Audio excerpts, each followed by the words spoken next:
All right, Shalom. Um, Make sure this thing is good. Okay. All right, 1 second. All right, Shalom. First, I want to give all praises, honor, and glory to Yahweh, Bahashem Yahushai, Bahashem Machakodash. Double honors to the apostles of Great Millstone, and peace and blessings to the elect. Just real quick, I got two topics here. Okay, one concerning, as you can see in the title, the defense of the gospel. All right, and I just as I'm watching the different videos, a thought came to me. All right, basically just concerning this whole controversy with I think it was what ISUPK saying that John the Baptist was not a man of the Lord or is not a man of the Lord. And brothers and elders, all right, specifically starting at GMS, all right, have done videos, okay, basically addressing that. And I saw the Apostle Ramlob's video and other elders and brothers videos basically about, where you at, other camps or addressing this issue. And one thing I thought about too, because we also did videos on it, concerning, all right, John the Baptist being a man of the Lord because he is a man of the Lord, all right. But what it is that's why I have this account here in the book of First Kings, is that what I noticed is that you see GMS, all right, all the way onto us who teach the same doctrine. We're like that one dude, all right, in the group that's always that stick by the rules kind of guy, where even if you let's say you have like five kids, whatever, 5 sons, and you got that one kid that's always they're like the rules are do this, always doing it straight by the books.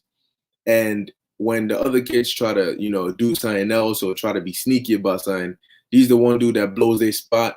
He's like, yo, wait, you're not supposed to do that. Dad said you can't do that, and he gets on him. Oh, when dad comes up telling him, making it mad hot, all right, that you're doing what you're not supposed to be doing. And what that does is that it makes that one kid actually hated. That one kid becomes hated for doing the right thing. Because if that kid is saying, "Hey, you're not supposed to do that," and constantly blowing your spot when you're doing something you're not supposed to be doing, okay, you tend to be like, "Yo, this dude is mad annoying. Like, yo, why you always got something to say? Why you always on my back when I'm doing this?" But hey, it's funny because in the society they teach you that snitches get stitches, so on and so forth. But according to the scriptures, all right, if you're a witness of wickedness going on, you're supposed to go and tell the elders, or you're supposed to come out and bring it to light. If you're a witness, that's why it says don't bear false witness. All right, if you see something, all right, you have to address it as it's supposed to be addressed. Okay, but if you go around, all right, and you see something going on, like somebody commits murder or so on and so forth, and you keep silent about it, then you're basically like, if when they do the judgment, all right, you'd basically be down with it, because the Lord said, "He that is not with me is against me." All right, so basically, when you allow, all right, whatever you've seen to just go by, you're basically saying, it is what it is. But then that's putting you in the middle somewhere, and the Lord is not dealing with in the middle somewhere. All right, the Lord is dealing with straight up, you against it or you with it. All right, so I have this account here which I'm gonna go into. I just started up a couple of verses above so we can get some context on it. All right, so let's get into it. All right, this is First Kings 22:10. It says, "And the king of Israel and Jehoshaphat, the king of Judah, sat each on his throne." All right, Salakia.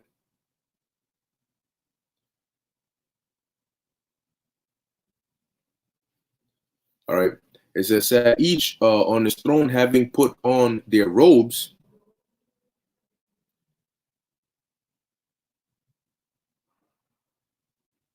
All right, having put on their robes in a void place, and entrance of the gate of Samaria, and all the prophets prophesied before them. And Zedekiah, the son of Chenaanah, made him horns of iron, and he said, Thus saith the Lord, with these shalt thou push the Assyrians until thou have consumed them. And all the prophets prophesied, saying, Go up to Ramoth Gilead and prosper, for the Lord shall deliver it into the king's hand. And the messenger that was gone to call Micaiah spake unto him, saying, Behold, now the words of the prophets declare good unto the king with one mouth. So they're all down with it, right? Let thy word, I pray thee, be like the word of one of them, and speak that which is good. But what happened was that those prophets weren't prophesying the right thing. They were prophesying a lie onto Ahab. And when one of them went to call Micaiah, that prophet went and told Micaiah, yo, this is what's being said by everybody. So just go with it, go along to get along. All right. It says, and Micaiah said, As the Lord liveth, what the Lord saith unto me, that will I speak. Now, in making that statement is basically putting a target on his back, because he's saying, look, regardless, he's being that kid that I gave the example in the beginning, that kid who's going to blow your spot, that kid who everybody's like, all right, this is the plan, we're going to do this, even though we're not supposed to do it, but it's going to work if everybody's down with it. And then you telling this kid, and he's like, nah, no, that's not what we're not supposed to do that, so I'm not going to do that. And I'm going to snitch on you for doing that. You see?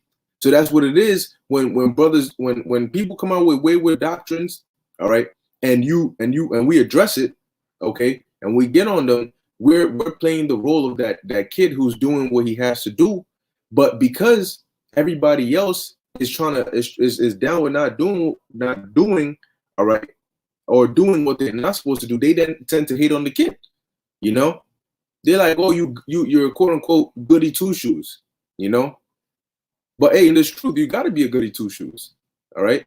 Because we're not dealing with the thoughts of men, and we're not dealing with how people look at you for being a goody two shoes. When you're dealing with the work of Yahweh Hashem Yahushua, it's straight up, man. All right, you if you got to be a snitch for righteousness, all right, then you got to do it, because we're dealing with the Lord here. All right, we're dealing with the Most High here. He knows your heart. So look, man, if defending the gospel or telling the truth, okay, makes you hated in the sight of men, all right, that's okay, because we're not worried about being evaluated by other men. We're worried about being evaluated by Yahweh Hashem Yahushai. All right, so you got to think in your mind, okay, well, if I'm not saying anything because I don't want people to get on me or do videos on me or whatever the case may be, well, how bad is people getting on you, all right, compared to the Lord getting on you? You see? Because on one end, you don't want people to get on you, but on the other end, if you don't do anything, the Lord gonna get on you. So you gotta pick one, man. So Micaiah here, he said what? And Micaiah said, As the Lord liveth, what the Lord saith unto me, that will I speak. So what the Lord has ordained, what the truth is, that's just, you got to stick to that. All right. So regardless of what those other prophets were telling Ahab, Micaiah said, nah, on what the Lord said, what the truth is, was written, that's what I'm going to speak. So we got to be in that spirit. All right. It says, so he came to the king and said, and the king said unto him, Micaiah, shall we go against Ramoth Gilead to battle, or shall we forbear? And he answered him, Go and prosper, for the Lord shall deliver it into the hand of the king. And the king, now he wasn't being serious when he said this, okay? Because obviously, when you read on, it's going to tell you that when Micaiah was saying, oh yeah, go ahead, you're gonna prosper, yeah, you're gonna make it, the Lord gonna deliver it into your hands, you're gonna be all good, sort of like that. All right, it says verse 16, and the king said unto him, How many times shall I adjure thee that thou tell me nothing but that which is true in the name of the Lord? Because the king knew when he said that, oh, you're gonna go prosper, it wasn't awesome, it wasn't legit. Okay. Verse 17, and he said, I saw all Israel scattered upon the hills as sheep that have not a shepherd. And the Lord said, These have no master, let them return every man to his house in peace.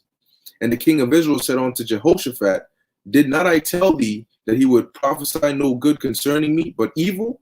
Why? Because if the sheep have no shepherd, that means something has happened to the shepherd. All right. And so in this sense, Ahab was going to be killed. Okay, because Ahab was king of Israel.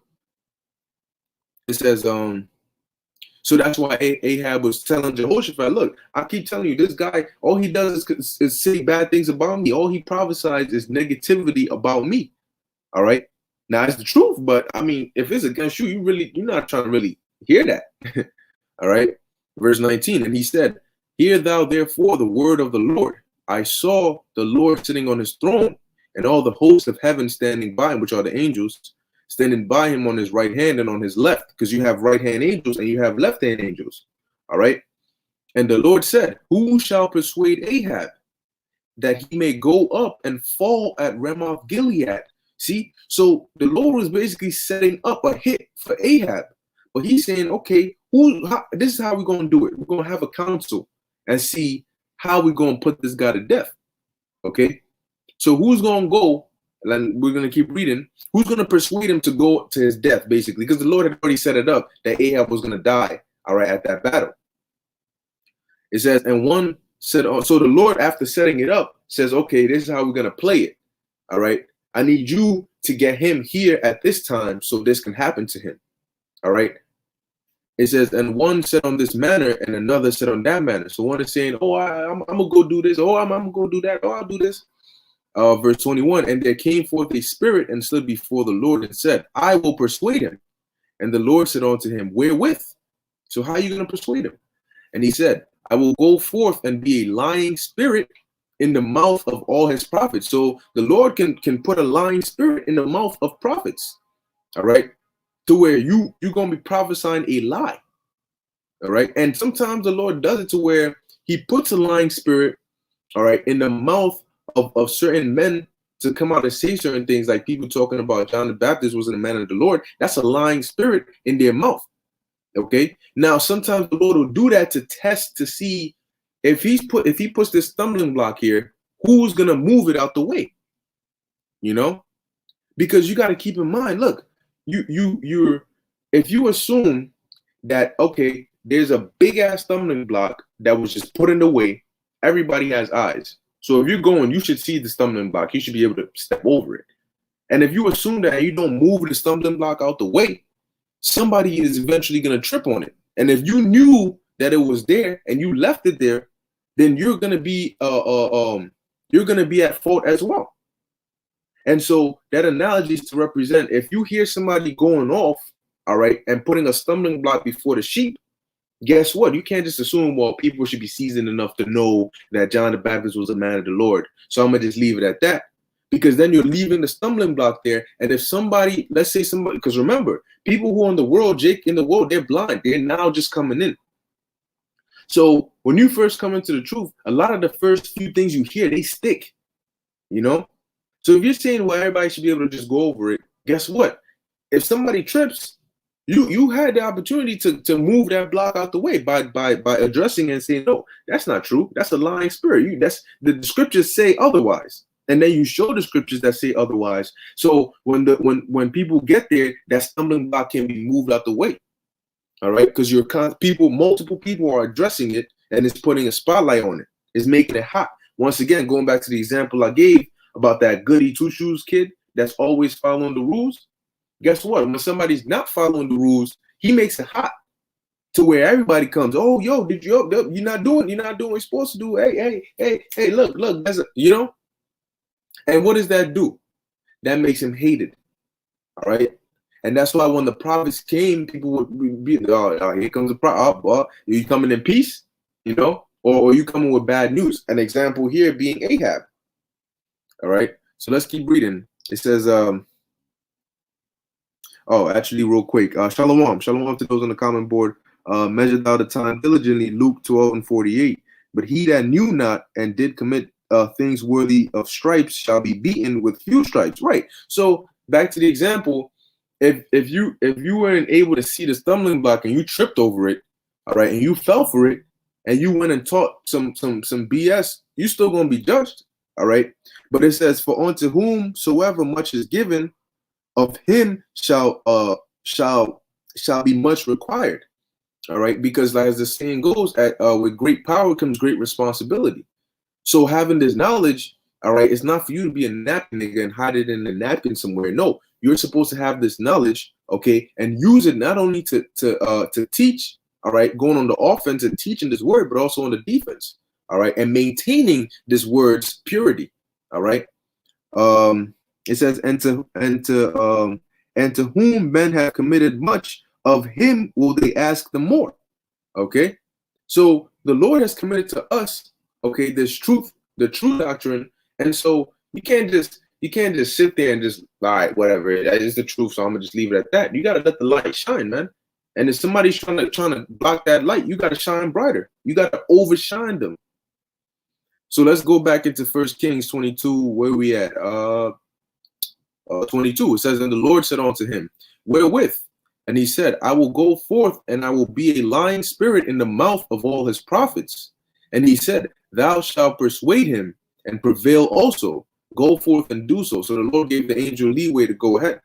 Verse 23. Now therefore, behold, the Lord hath put a lying spirit in the mouth of all these prophets, and the Lord hath spoken evil concerning thee. So this is what Micaiah was telling Ahab, that your prophets are lying to you. I'm not going to come, even though the messenger who came to get me told me this is what they were saying, and I should come say the same thing. I ain't going to do that. I'm going to tell you what the Lord said. All right? I'm going to tell you what the truth is. It says, but Zedekiah, check this out. But Zedekiah, the son of Chenaanah, went near and smote Micaiah on the cheek and said, which way went the spirit of the Lord from me to speak unto thee? So he came on to him and he smote him basically like, who the hell told you? Like, you telling me, we all telling him he's gonna go prosper, and all of a sudden you're the only one who's gonna tell him that nah, he's gonna die over there. You know, like, who do you think? So now they got on him. You know, now they got on Micaiah for telling the truth, for prophesying the truth concerning Ahab, for moving the stumbling block out the way. All right. And so it's just like when you do a video on addressing somebody coming out with a wayward doctrine, guess what? They're gonna get on you. All right, they're gonna get on you because they're gonna do videos back getting on you like, oh, you always trying to do this or this and that and this and the third. All right, just like Zedekiah just smote Micaiah on the cheek for telling the truth about the matter.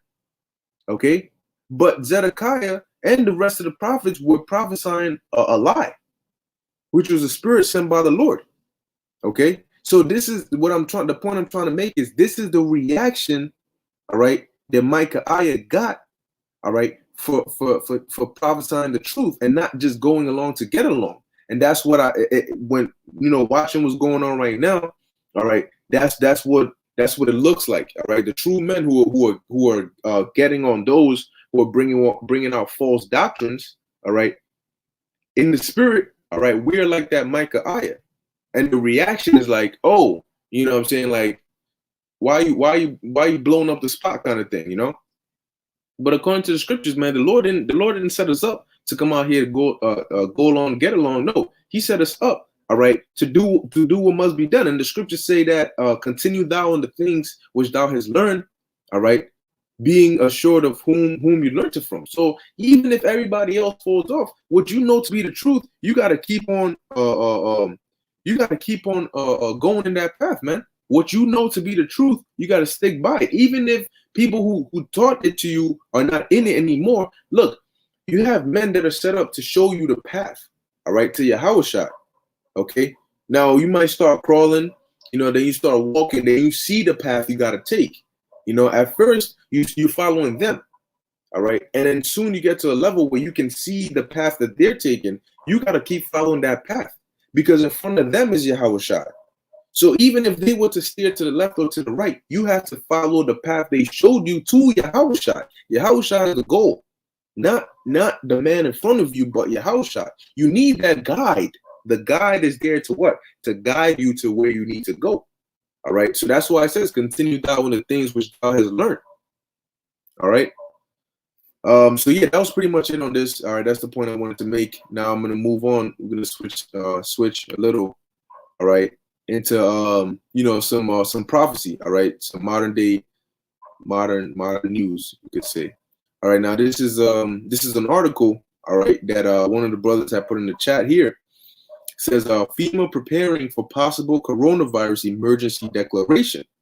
All right, now if you know about FEMA, all right, you would know that, you know, sign is up. All right, because when you look up, let me show you, and I'm not really going to go through the whole thing, but you just look up FEMA executive. Would you went into this, all right, as camp executive orders, and let's look at this right here. All right, so it says FEMA list of presidential executive orders. All right, yep, you have executive orders starting from 10990 all the way on down to where we at 12919. Now these executive orders, I'm gonna just read through a few of them. All right, it says what allows government to take over. Now keep in mind, this is the FEMA list of a presidential executive orders, right? It says allows the government to take over all modes of transportation and control of highways and seaports, seizure of all communications media, seizure of all electrical power, fuels, minerals, and public and private. Let me see some other good ones. Seizure of all American people for workforces. All right. Where we at? Under federal supervision, including the splitting of families if the government finds it necessary. And I'm not going to read through the whole thing. Just look it up. FEMA list of presidential executive orders. These are the powers that have been signed in for FEMA in a state of emergency.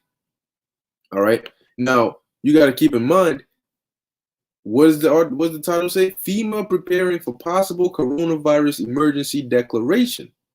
Now, in order for that list that I just read to be enacted, you need two things. You need FEMA, and then you need that state of emergency on that level. Okay. So let's read a little bit of this. It says, to me, this is another indication that the president and the White House are finally aware of the gravity of the situation, said former FEMA official Michael Cohen.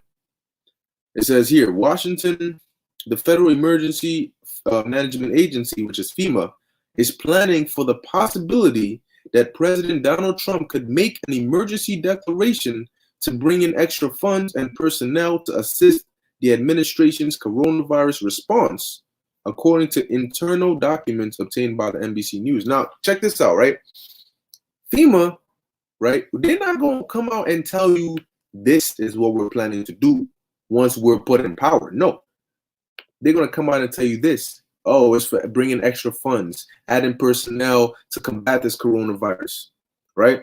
They're going to tell you all the nice things about it until it's actually in place. Then comes the curfews and then the other stuff, the concentration camps and the quarantine centers and all those different things. All right. Because if they declare that national emergency on the level, all right, of martial law and all of that, you forget about your constitution. That's gone. That is gone. All right. It says FEMA officials are preparing for an infectious disease emergency declaration. Now, once this disease gets worse, because they keep telling. That's why they keep telling you. Listen to what they say carefully when they do these videos, when they do their news and their talk shows. They use keywords. They say it's not a matter of if, but when. They keep on repeating that because they want you to understand that this thing is going to get bad. That's why they'll tell you, "Oh, this is beyond anything we calculated for." All right, this is set to get bad. They're preparing your minds for you to understand that. With with how drastic it's gonna get, they're gonna need to take even more drastic measures. All right, they want you to understand that it's going to get bad. This is a reason why we're gonna need to step up. All right, the things that we're gonna need to do, the precautions we're gonna need to take in order to keep this under control. All right, so they want you to be desensitized already to know that okay, it is gonna get worse, and our lives are gonna be different. Did they tell you how different? No. They just told you it's going to be different. Okay. Why? Because they already know what they're going to do. All right. But they're slowly coursing the people into that area, where they want your minds to be. All right. So it says the Trump administration would have to use the 1988 Stafford Act to enable FEMA to provide such disaster assistance. What kind of assistance are we talking about? Are we talking about these kind of assistance? The executive orders? These kind of assistance? It says emergency declarations are most often used in the event of natural disasters, but can be used to help manage disease outbreaks. Now, I believe I saw something in here. Oh, here it is. Executive Order 11004, seizure of all housing and finance authorities to establish forced relocation, designated areas to be abandoned as unsafe. Keyword, forced relocation. All right, forced relocation. So now let's go back and see here. What is it saying here? It says, enable FEMA to provide such disaster assistance that includes relocation. Emergency declarations are, yeah, we read it here. It says, to me, this is another indication that the president and the White House are finally aware of the gravity of the situation, said Michael Cohen, who was FEMA chief of staff during the Obama administration. They need to consider all tools available to them and have contingencies for actions. It says, I actually find this reassuring, said Tim Manning, who was a FEMA deputy administrator under President Barack Obama. I hope this discussion has been happening continuously over the last couple of months. But they wanted to get worse. All right. It says what? An emergency declaration, meaning a state of emergency, which is what? What does it say? FEMA list of presidential executive orders. Damn, I want to. There's another link that tells you under what conditions these can be enacted. Is it this? No, it's not this. I want to see if I can find it real quick. Yep, here it is. I'm gonna read it here real quick. Just the beginning. It says, on February 16th, 1962, President John Kennedy signed several executive orders which would allegedly give certain dictatorial powers to appointed bureaucrats in the event of a national emergency. I mean, keep in mind, Trump could get reelected, or you could have a disaster that got so bad that there might not be an election, all right, and he might just stay in power. Okay. Oh, look at that. Massachusetts officials says Norfolk County woman has tested positive for coronavirus. So, hey, let's see. So yeah, a national emergency can be declared and the elections can be called off. All right. And this man could just stay in power. Just saying. It says, in the event a national emergency should be declared by the president. So we're reading these executive orders that would give certain dictatorial powers. We just read a few of those to appointed bureaucrats in the event a national emergency, right, should be declared by the president. Now let's go back and let's go to the title again, right? FEMA preparing for possible coronavirus emergency declaration. Let's go back and read down here. An emergency declaration, who's going to declare the emergency? The president, all right, would allow FEMA to provide disaster medical assistance teams. These are code words, mobile hospitals, and military transport, among other kinds of federal support. What are those other kinds of federal support?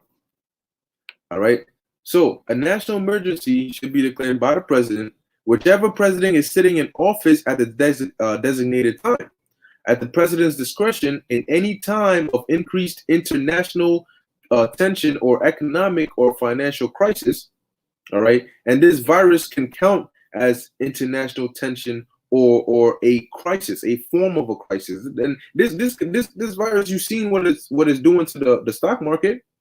All right, it says the EOs, the executive orders, could theoretically be enacted. The executive order signed by Kennedy would give authority to the Federal Emergency Management Agency. Okay, that stands for what? FEMA. Okay. So these executive orders, which would be put in place if the president declared a national emergency. And who's coming out and motivating the president to do so? FEMA. Why? Because this is going to give FEMA the power. All right. Where did I read it? Look, no, it's not there. It's yeah, it says here, to me, this is another indication that the president and the White House are finally aware of the gravitation of the situation. All right. So what is that? What is he trying to say? It says here they need to consider all tools available to them and have contingencies for action. What is he trying to say? He's trying to say, look, man, go ahead and declare that emergency. Why? Because that way we could take over. All right.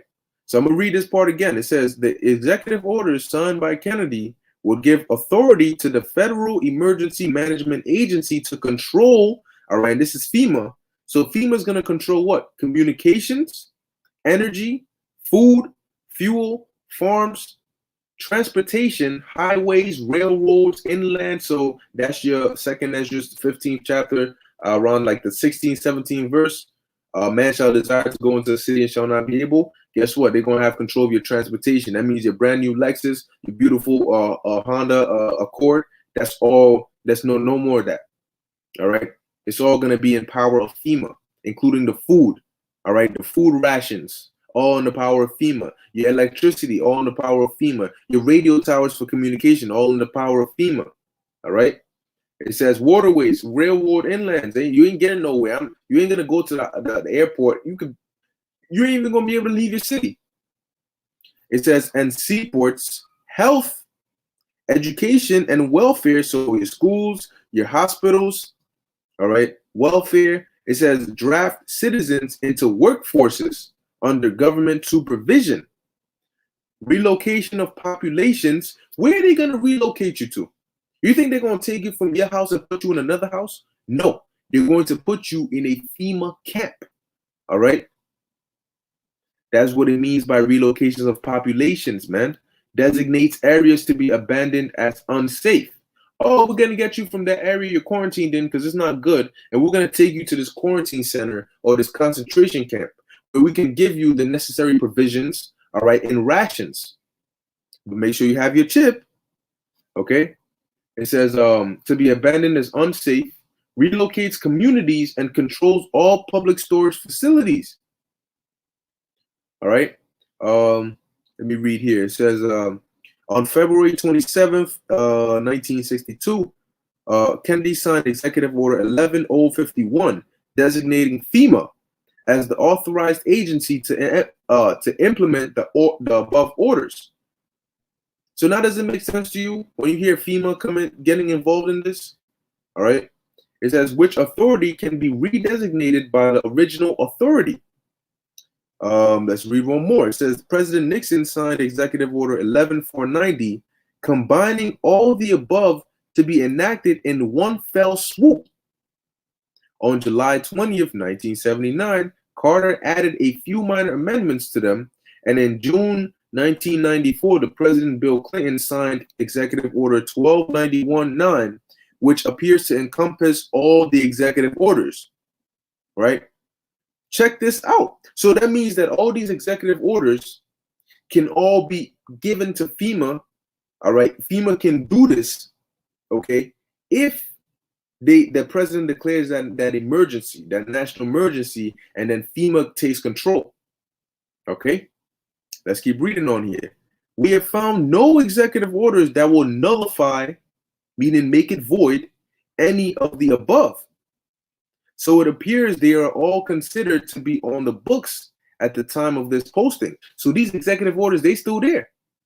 Because there's no executive order that's to do away with these executive orders that have been signed into place.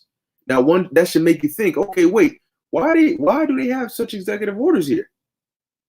What situation are we possibly going to be in that they're going to need to put these into place?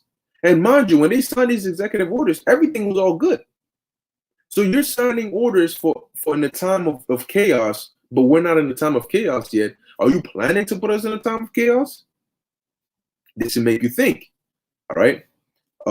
It says, given there is no constitutional authority for any president to declare a national emergency, We have wondered how the orchestrators of this plan expected to successfully execute the executive orders. Well, now Trump is going to be able to, because all you need, all right, is a good enough disaster, and you have a justification to declare a national emergency. And if a president does that, who gets the power? FEMA. All right. That's why they're out here letting you know right here that, you know, we really want the president to really consider this. It's to use all your tools at hand. All right. It says the plan for total control of every aspect of our lives has been under construction for a long time. As you read these executive orders, bear in mind that they mean nothing by themselves. They are not law, nor can they become law by and of themselves. However, under legislation that is currently pending in most, if not all states, they could potentially take on significant meaning. Now, check this out. This article we're reading, damn, where's the date for this? Does that have a date on this? All right, but I've known about this article here for a good couple of years now. Okay, so at the time of this individual writing this article here, even if some of these weren't legislated or weren't put in power at the time, guess what? By now they are. Okay, so when FEMA comes out and says things like the president should declare a national emergency and they should take advantage of their tools, all right, and FEMA can definitely provide a lot of help. You gotta really read into this, man. All right, it says FEMA's disaster relief fund has a current balance of $34 billion, according to the latest. Because hey, these FEMA camps are already built. They're already built under Rex 84 or the King Alfred plan. They are already built and they've been set in place. They have the electricity. They have the everything. They just need the people.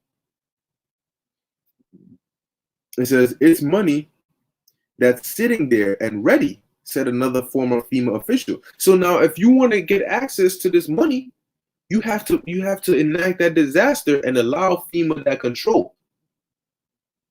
It says who declined to be identified. FEMA spokesperson Lizzie Litso said the agency is currently focused on supporting the Department of Health and Human Services, which separately declared a public health emergency on January 31st, allowing HHS to access funds and other resources to aid government's virus response. At this time, there isn't anything additional to the HHS public health emergency, Litso said. All right. Now, with that being said, I'm gonna get one precept and then we can get out of here. All right.